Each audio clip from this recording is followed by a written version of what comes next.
Hello, you're watching Jolliest Videos on YouTube and my name is Jeff. I don't normally do videos like this with me talking in front of the camera. It's not my key thing with this channel. My key passion, my key interest is in four-wheel driving and filming and editing to make the video look as though you're driving a one-to-one or watching a one-to-one full-size four-wheel drive. I love doing that and I will continue doing it. But for this video I just wanted to assemble all the images and the clips that I've taken over the last 6 years building this custom truck. I'm hoping it's will be of interest to you, and if you're not into RC and model building, perhaps it's not, but please check out some of my other videos, and if you're new to this channel, please subscribe and like my videos if you like them, and click the notification bell so that you get notified of any new videos coming up. That being said, let's get into it.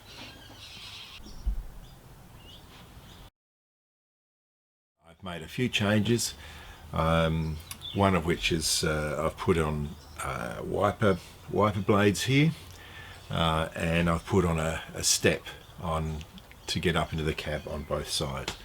Those were the things that the step annoyed me when I was watching the video back and I saw this truck driving along, and I thought, oh, I needed to put those steps on, and I'm somewhat of a perfectionist, but I do take a practical side to these things. But that's one thing that really annoyed me, and a friend at work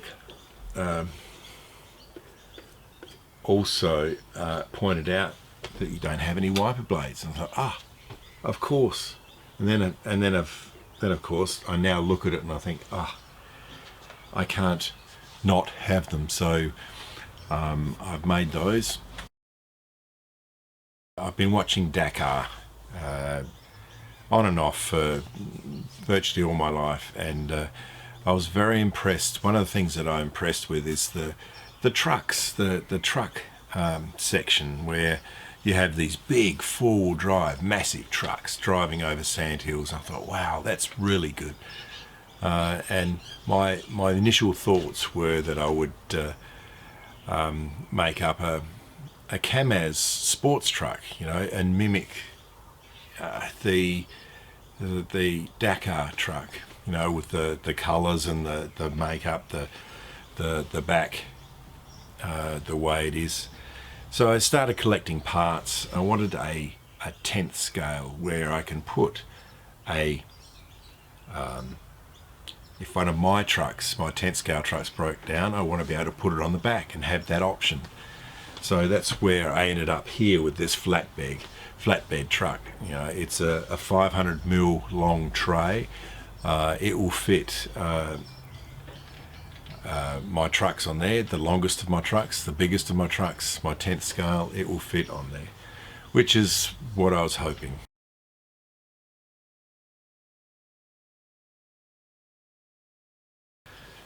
Based on Wraith axles, so the AR60 axles, it's 300mm total width. The track is about 280, I think. And the wheelbase is really long. So it presents itself as a really capable truck.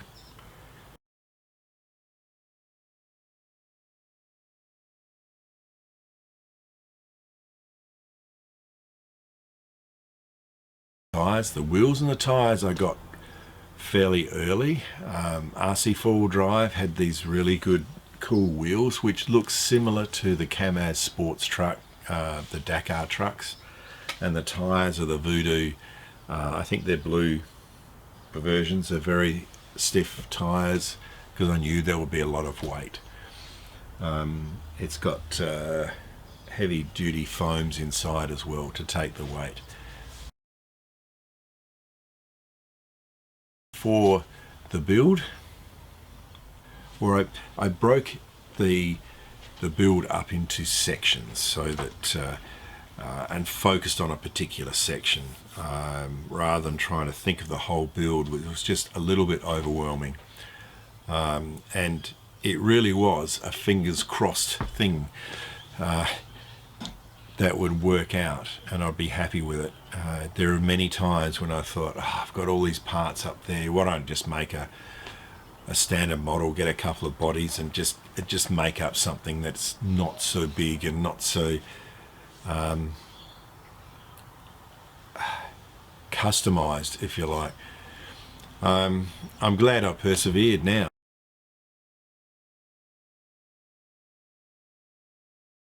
With the Wraith axle assemblies, the new tyres and the aluminium links all ordered and received. I also had the ladder style chassis welded, ready to go. The shock hoops were designed and printed. It was time to assemble a rolling chassis. Time to get some limited tangible appearance of the forward control truck that I was designing and trying to form the image of in my mind. This truck was very much still in the design stage. I left the chassis rails long to allow modification later.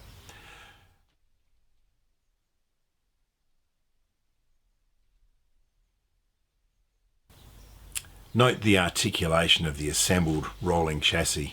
You can see that there's plenty of movement there. Now maybe that will be limited once I get the cab and the tray and everything bolted on, but in this frame, it's pretty good. Of 2017 in December, I managed to get the chassis and the running gear sort of all bolted on. I used some nylon ties, put the battery on the front just to run it to see if it would work and see what the gearing was like. And of course, without all the body and everything on, I thought the gearing was pretty good and I was on track. And there was a running video I put up back in 2017 of just the chassis.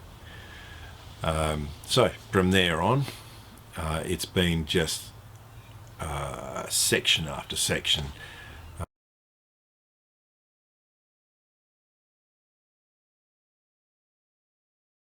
You'll see that this whole cab, it started out, this is my second cab. The first one I designed myself based on images I had of the Dakar truck, and I put the vents in the side and the whole thing as I saw it. The trouble is when you're doing this size on only a small 3D printer, my 3D printer only does a build volume of like, it's normal like the 200 by 200 by 180 high. I have to do it in sections, and for the first cab it was just a lot of printing. It's almost like a week's worth of printing just to get the cab, and then I have to plastic weld it together, and I was sort of designing it on the fly. It looked pretty average, I have to say. I found this design, this KAMAZ design cab online. I forget where it was. It was an STL file that was the complete cab. What I did was I sliced that up into, I think, quarters, and you'll see in the video where I've printed sections of it, and I've again plastic welded that together. And from advice from my son, who's a panel beater, I got the right bog to smooth it off and to make it easy to finish. And while he sees all the imperfections in it, I'm happy with it. And you cover it up with stickers and things anyway, so I'm happy with that. The front bar down here is all 3D printed. This little piece of aluminium was just a bit of aluminium rod, I think, that I got, that I made square, drew a hole in it and polished it all up, and that goes to my servo winch that's in there. This is the second servo winch as well, because the first one burnt out. So I've had some issues along the way, but I was really happy with the way it ran in the first test run. I've since changed pinion gears from a 14 tooth down to a 10 tooth, just to help alleviate the overheating issues with the motor. And also the high gear is just too high in soft sand. It was the clutch, the slipper clutch was slipping, and you'll see in the first test run video at the end, it picks up speed right at the end. And I was in top gear for a while, and it was slipping and slipping and slipping, and then gradually it gripped and it started taking off. But look, too high a gear, I want to lower the gearing, and I'm going to try it with my next run with this 10 tooth.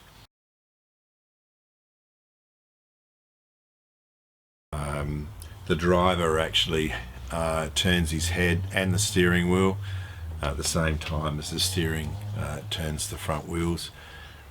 It's ever so subtle. Watch out for it. I think you'll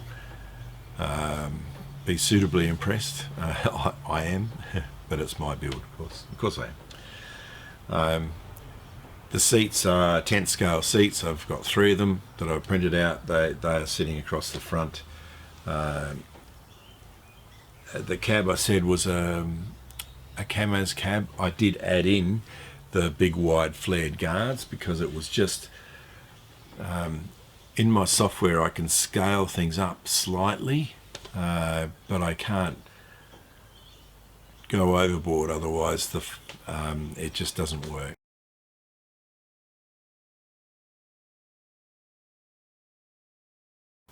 I have 36 LEDs on here. They're all switched. I can't do it from the remote, so I can switch it on with switches. I have switches inside the cab up here and under the tray at the back for the rear lights. And I've got clearance lights and everything. It will look spectacular at night time. I've got light bars, LED light bars, which are on here, which are really bright, and I'm hoping to show you a night run with that. The bar over the back is 1/4 inch steel, and that's bolted heavily to the chassis, and it doubles as a handle. I can lift the whole truck with that and move around, which is what you want. You want to be able to lift the truck with something. If it falls over, that's where you pick it up, from that handle. The back tray is all 3D printed, and I have used gutter guard as the mesh on the tray. I wanted to do that so that you could see through that to all the drive shafts and everything moving. The shocks, they're not branded shocks, but they are shocks where I've got bigger springs put on. I've searched a lot for springs that can take the weight but still provide some articulation, and I think I've got this. My main aim with this was to have a rock crawling truck, less of a scale type truck that was perfectly scale, but more of a rock crawling truck, so that we could take it up the hill climbs and take it round the places that we go with my rock crawlers. So I think it's worked out okay. Last year, when we were in lockdown, spent a lot of time at home. It allowed me to do lots of things here and effectively do lots of 3D printing of fuel tanks and gear boxes at the back where it holds gear. Like one, it's got a sand anchor on one side, an extra large sand anchor for